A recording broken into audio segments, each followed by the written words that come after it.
Bon, donc on a bien démarré. T'as tenu le coup. Après, des petites erreurs. Deux buts en première mi-temps.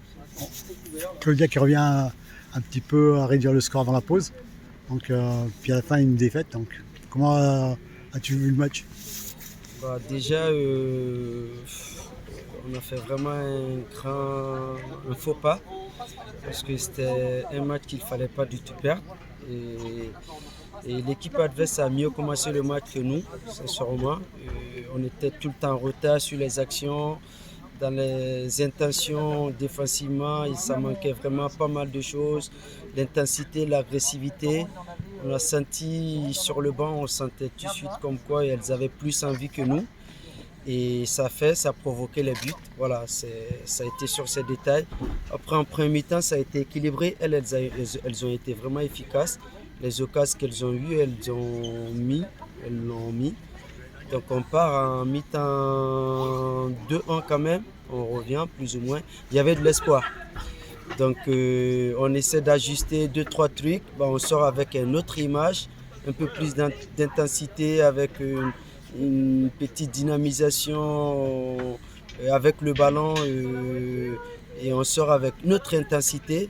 On essaie d'équilibrer, on a plus le ballon et tu prends le troisième but sur transition, ça te tue un peu le moral. Ouais. En fait, sur les buts, on a vu une chose, c'est que c'est sur des pertes de balles.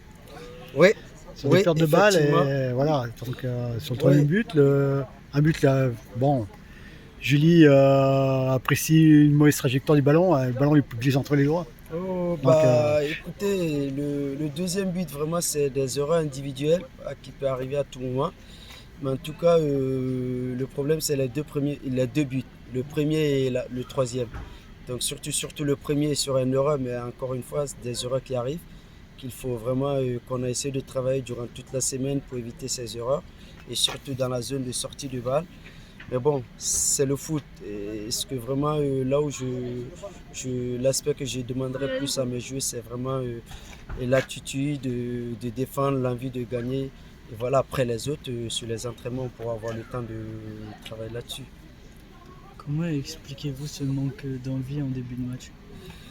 Bah, bonne question. Et je sais pas si vraiment c'est la pression ou l'émotion ou la précipitation, tous ces aspects voilà, où on est encore dans le passé, ou essayer de se réserver, ne pas perdre le match au lieu de prendre le risque de vouloir vraiment jouer, s'imposer sur l'adversaire. Et voilà, en tout cas, c'est vraiment dommage pour nous de perdre ces 3 points en tout cas. Et ça nous vraiment pousse en arrière. Quelles conséquences cette défaite a sur la suite?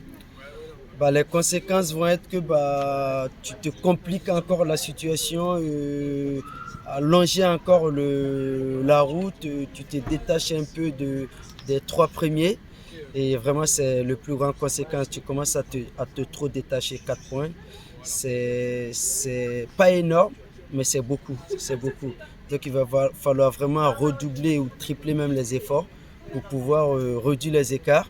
Et après, il y a les phases retour. Il y a carrément le phase retour plus le 12e match contre Lyon, qui est un gros match évidemment. Donc, il va falloir vraiment lever la tête, travailler et multiplier les efforts pour pouvoir vraiment réduire l'écart.